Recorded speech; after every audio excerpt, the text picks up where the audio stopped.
Video में हम एक इंग्लिश कहानी पढ़ने जा रहे हैं जो कि बहुत ही अच्छा कहानी है। छोटा सा ही कहानी है मगर बहुत अच्छा कहानी है। इस स्टोरी का नाम है, इंग्लिश स्टोरी है और इंग्लिश स्टोरी का नाम है द टेस्ट, है ना, द टेस्ट।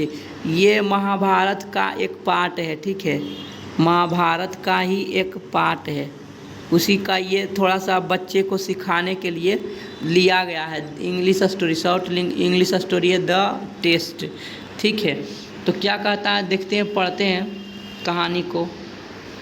यहाँ पर बोल रहा है कि द्रोणाबाज the teacher of Pandava and Kaurava princes. Drona जो थे, द्रोणाचार्य, महाभारत के जो द्रोणाचार्य थे, है ना, तो उन्हीं को द्रोण करें। द्रोण प्लस आचार्य, आचार्य माने होता है प्रधानाध्यापक, गुरु होता है। तो द्रोण जो थे, द्रोण वो पांडव राजकुमार और कौरव राजकुमार, पांडव राजकुमार और कौरव राजकुमार के शिक्षक थे। क्या थे? शिक्षक थे। टीचर मतलब शिक्षक थे, ठीक है। पांडव राजकुमार और कौरव राजकुमार के शिक्षक थे। He taught them how to use different weapons। weapons मतलब होता है हथियार या शस्त्र, ठीक है, शस्त्र। weapons मतलब क्या होता है? शस्त्र या हथियार। तो द्रोणाचार्य ने उन्हें ये सिखाते थे, उन लोगों को ये सिखाते थे कि कैसे अलग अलग प्रकार के हथियार का उपयोग किया जाता है, शस्त्र का उपयोग किया जाता है, ठीक है, ये कह रहे थे, वो सिखाते थे। He would test his peoples, वह अपने शिष्यों के परीक्षा लेते थे, है ना, लिया करते थे समय समय पर, ठीक है। वह अपने शिष्यों का समय समय पर क्या करते थे? अपने शिष्यों का समय समय पर उनका परीक्षा लिया करते थे। फ्रॉम टाइम टू टाइम, समय समय पर उन सभी शिष्यों का क्या किया करते थे? परीक्षा लिया करते थे, ठीक है। गुरु द्रोणाचार्य जो उनके शिक्षक थे। कह रहा है वन डे, एक दिन की बात है, ठीक है, वन डे, एक दिन। Drona took a clay bird and place it on a tree's branch. Dronacharya ने क्या किए थे? एक मिट्टी के पक्षी को पेड़ के डाली पर, लाइन बाय पेड़ के डाली पर रख दिए, ठीक है, पेड़ के डाली पर रख दिए एक मिट्टी के पक्षी को, ठीक है। देन उसके बाद ही lined up the princes in the order of their age. उसके बाद सभी राजकुमारों को उनके उम्र के हिसाब से, है ना, क्रम में, वो एक लाइन में, एक सीधी लाइन में उन खड़ा कर दिए। जिस तरह से पंक्ति बना के खड़ा किया जाता है ना, उसी तरह से जिसका उम्र ज़्यादा है उसको आगे रखा गया था, जिसका उम्र थोड़ा पीछे है उसको थोड़ा पीछे रखा गया था, सेकेंड में रखा गया था, ठीक है, इस तरह से। तो बोला, तो उसके बाद उन्होंने बोला, ही सैड, द्रोणाचार्य ने बोला, ठीक है, गुरुदेव द्रोणाचार्य ने बोला, today I will test your skill at archery. Archery माने होता है धनुर्विद्या, ठीक है।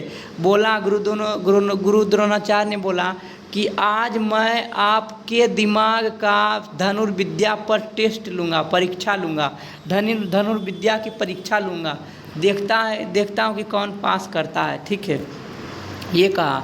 तो बोलता है what you have to do. तो आप माने कि आप लोगों को क्या करना है उसके बारे में मैं बताता हूँ, द्रोणाचार्य ने कहा था, ठीक है। Is to take the aim, है ना, first of all is to take the aim at the bird's eye and wait until I show to shoot. सबसे पहले क्या करना है? पक्षी के बर्ड्स आई, पक्षी के आँख पर निशाना लगाना है, निशाना साधना है ना, पक्षी के आँख पर निशाना साधना है और इंतज़ार करना है। जब तक मैं शूट करने के लिए नहीं कहता हूँ तब तक आपको इंतज़ार करना है, ठीक है। ऐसा शब्द उन्होंने सभी धनुर्विद्याओं, सभी शिष्यों को बोला था, ठीक है, गुरु द्रोणाचार्य ने। तो उसके बाद क्या कहता है? सबसे पहले युधिष्ठिर की बारी आई, ठीक है। युधिष्ठिर सभी भाइयों में से सबसे बड़े भाई थे, पांडव और कौरव राजकुमारों में सबसे बड़े युधिष्ठिर थे। युधिष्ठिर की बारी आई, ठीक है। तो Yudhishthira was the first to be tested. तो सबसे पहले युधिष्ठिर को ही परीक्षा लिया जाना था, युधिष्ठिर का ही परीक्षा लिया जाना था, उन्हीं को टेस्ट किया जाना था। द्रोणा ऑर्डर्ड हिम, द्रोणाचार्य ने उन्हें आदेश दिया, take aim at the bird's eye but don't shoot until I say to.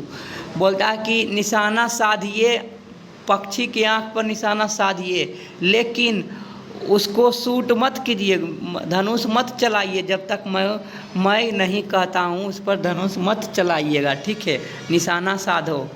तो युधिष्ठिर ने क्या हो गया, तैयार हो गए, ठीक है, युधिष्ठिर ने तैयार हो गए थे। देन द्रोणा आस्क्ड, उसके बाद द्रोणाचार्य ने पूछा, किससे, युधिष्ठिर से पूछा, what can you see now, आपने तो निशाना साध लिया है, तो बताओ कि क्या दिखता है, तुम क्या देख सकते हो, अब जब तुम निशाना साध लिए तो तुम क्या देख सकते हो। तो उन्होंने बोला, युधिष्ठिर ने बोला, sir I can see the bird tree your goodness and my brothers, replied Yudhishthira humbly.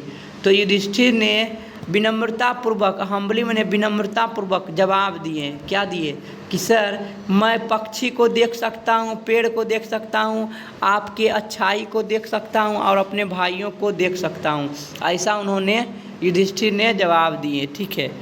तो उसके बाद द्रोण ने क्या कहे, द्रोण ने कहे, Drona was not satisfied with his reply, लेकिन द्रोणाचार्य ने उनके जवाब से संतुष्ट नहीं हुए, द्रोणाचार्य उनके जवाब से संतुष्ट नहीं हुए। ही कॉल्ड द नेक्स्ट पपील, उन्होंने अगले शिष्य को बुलाया, ठीक है, और अगला शिष्य कौन था, दुर्योधन। दुर्योधन दूसरे सबसे बड़े भाई थे, कौरव और पांडव मिला करके सभी भाइयों में से दुर्योधन सबसे बड़े भाई थे, है ना, दूसरे सबसे बड़े भाई थे। तो दुर्योधन की बारी आई, तो उन्होंने क्या कहा, यहाँ मैं नीचे देखता हूँ फिर क्या कहा उन्होंने, ठीक है। तो उन्होंने कहा कि उन्होंने पूछा दुर्योधन से, he asked him the same question, Dronacharya ने उनसे सेम क्वेश्चन पूछा कि आपको क्या दिखता है, आप निशाना साधिए पहले। तो दुर्योधन ने कहा, sir I can see not only the bird but also tree. Duryodhana ने बोला कि सर कि मैं केवल पक्षी को ही नहीं देख सकता हूँ, लेकिन यहाँ बल्कि पेड़ को भी देख सकता हूँ, ये बोला दुर्योधन ने बोला, ठीक है। जब पूछने को निशाना लगाने के लिए साधा और कहा कि क्या दिखता है, तो उन्होंने दुर्योधन ने जवाब दिया। तो गुरु द्रोणाचार्य ने क्या बोला, गुरु द्रोणाचार्य ने बोला, Drona found his reply to be equally disappointed. तो द्रोणाचार्य ने पाया, उनके जवाब से ये पाया कि ये भी उसी तरह का जवाब दिया है और वो निराश हो गए, ठीक है, द्रोणाचार्य ने। He kept calling the princes on one by one but he was not satisfied with their replies. वह इसी तरह से हर एक राजकुमारों को उम्र के हिसाब से एक एक करके बुलाते गए द्रोणाचार्य ने, और सबको निशाना साधने के लिए कहे पक्षी की आँख पर, और उनसे सेम क्वेश्चन पूछे कि आपको क्या दिखता है, तुम क्या देख सकते हो। तो उन सभी लोग ने जवाब दिया, लेकिन सभी लोगों के जवाब से, सभी राजकुमारों के जवाब से द्रोणाचार्य संतुष्ट नहीं थे, क्योंकि उन्हें सही आंसर नहीं मिल रहा था, जो वो उत्तर खोज रहे थे वो उत्तर नहीं पाए, ठीक है, किसी भी राजकुमार से। तो उसके बाद क्या होता है, उसके बाद आफ्टर सम टाइम, कुछ समय के बाद, it was the turn off Arjun, उसके बाद कुछ समय के बाद अर्जुन की बारी आई। उसके बाद कुछ समय के बाद किसकी बारी आई, अर्जुन की बारी आई। तो he said to Arjun, Dronacharya ने अर्जुन से कहा, क्या, take aim the bird's eye but don't shoot until I say to you. निशाना पक्षी की आँख पर निशाना लगाइए। अर्जुन से द्रोणाचार्य ने कहा कि पक्षी की आँख पर निशाना लगाइए और तब तक नहीं चलाइएगा धनुष को जब तक कि मैं नहीं कहता हूँ चलाने के लिए, ठीक है। तो उसके बाद आगे क्या कहता है देखते हैं, कहानी को पढ़ते हैं। उसके बाद कहता है, कि Arjun pulled the string right up to his ear and took the aim. Arjun ने खींचा, पुल मैंने खींचा, द स्ट्रिंग धागा, धनुष के धागा को, right up to his ear, इस तरह से खींचा कि एकदम पूरा कान के सामने हाथ खींच करके धागा को ले आया और निशाना साध लिया। ठीक है, मिट्टी वाली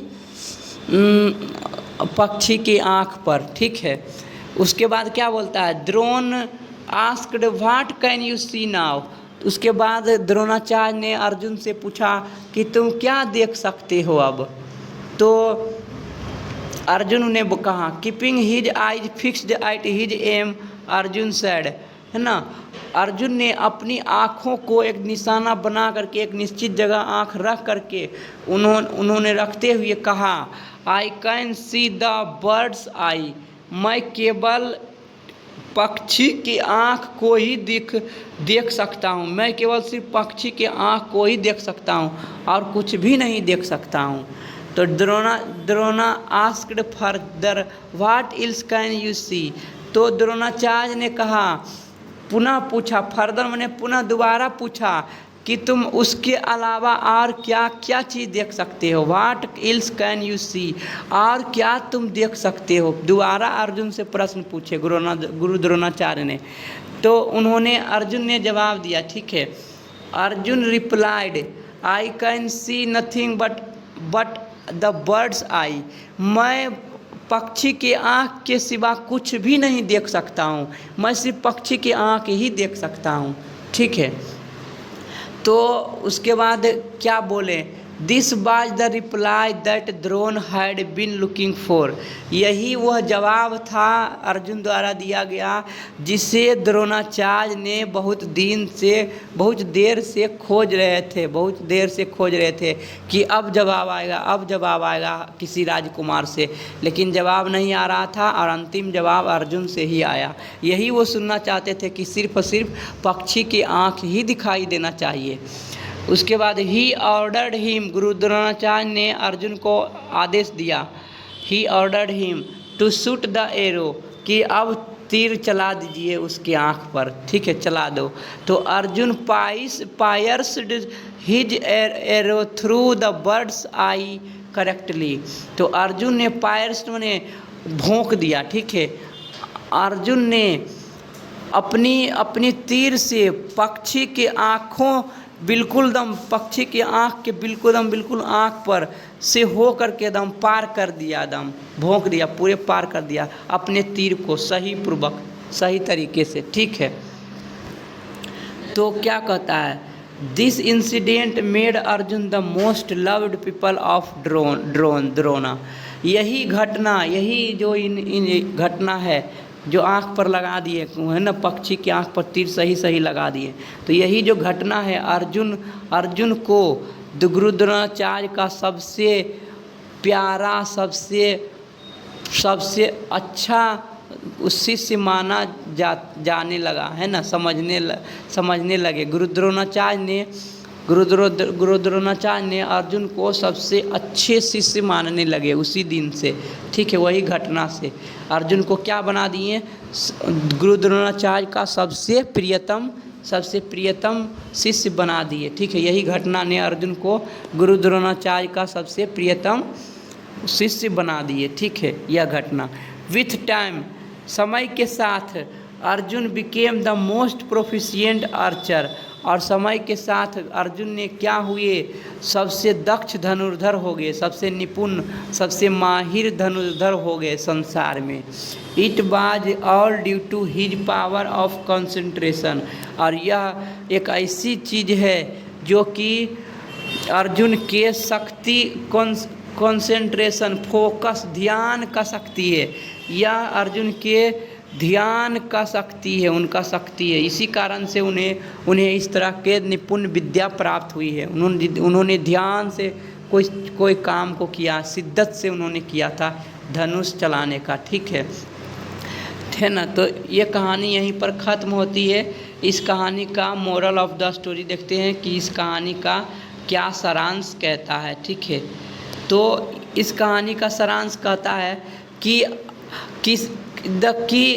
किसी भी फोकस को, ध्यान का महत्व को कभी भी ओवर एस्टिमेट नहीं करना चाहिए। ध्यान को महत्व को समझना चाहिए। किसी भी काम को ध्यानपूर्वक करना चाहिए। ध्यान के महत्व को समझना चाहिए। कभी भी ओवर एस्टिमेट नहीं करना चाहिए, हल्के में नहीं लेना चाहिए। ओवर एस्टिमेट मतलब हल्के में नहीं लेना चाहिए। It is the important in every area of life and for everyone. यह जो ध्यान कंसंट्रेशन जो है, ध्यान और एकाग्रता की बात जो है, शिद्दत जो ये है, वह जीवन के हर एक भाग में, हर एक क्षेत्र में महत्वपूर्ण है और हर एक आदमी के लिए महत्वपूर्ण है। ठीक है। This skill can help you when you need to be focused on your studies. और ये शिक्षा जो है, ये जो ध्यान केंद्रित करने की शिक्षा है, यह आपको मदद कर सकता है। कब? जब आप किसी भी अपने अध्ययन में, अपने पढ़ाई में फोकस करोगे, तब फोकस करने की ज़रूरत है, तब ये मदद आएगा। ठीक है। When you read work and for everything else. जब भी कोई काम करते हो, पढ़ते हो, तो ये ध्यान करने में, शिद्दत से ध्यान केंद्रित करने में मदद करेगा। यही इस कहानी से सीख मिलता है कि कोई भी काम को शिद्दत से करना चाहिए तो वो अवश्य प्राप्त होता है ना। और बहुत अच्छे तरह से सीखने में वो किसी भी काम को अच्छी तरह से सीख सकते हो और उस काम और उस क्षेत्र में बहुत ही माहिर हो सकते हैं, एक्सपर्ट हो सकते हो। ठीक है। तो इस कहानी को यहीं पर समाप्त करते हैं। थैंक यू दोस्तों, वीडियो को देखने के लिए धन्यवाद। अगर जो वीडियो अच्छा लगा तो सब्सक्राइब करें चैनल को और अपने दोस्तों में शेयर करें। थैंक